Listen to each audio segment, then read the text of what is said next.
Hello everyone, happy Wednesday, middle of the week to you. How you doing today? I hope it's been a good day. I hope it's been a good week for you. I'm enjoying summertime. It's one of my favorite times. June is just a great month.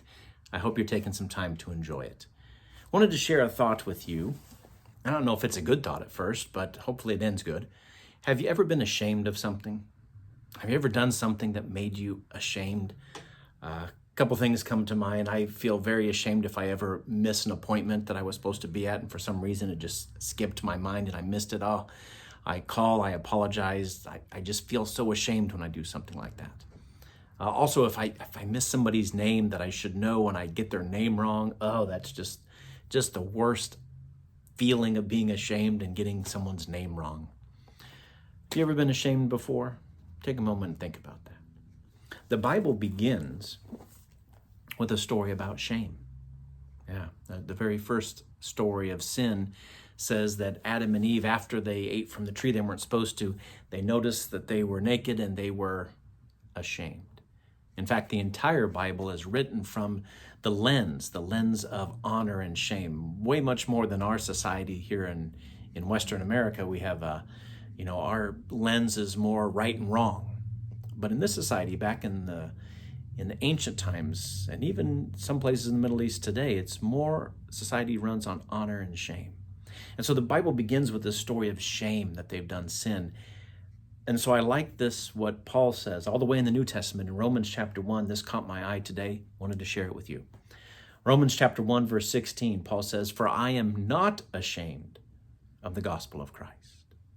The Bible begins with humanity being ashamed of something they've done, but now Paul says, I am not ashamed of the gospel, or the good news, the message of the good news of Jesus Christ. Why? For it is the power of God to salvation for everyone who believes. Man, there's just so much in that one sentence.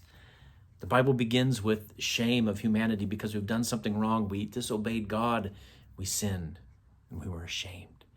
And Paul says, I'm not ashamed of the gospel, because the gospel is what fixes what was broken so long ago by humanity. It's what fixes sin. The gospel, the good news that Jesus came here having no sin in and of himself, took on the sin of humanity and died on the cross, and then was resurrected to life, breaking the bonds of the grave and death. Paul says, I am not ashamed of this message. I no longer have to be ashamed, because it's the power of God to save everyone.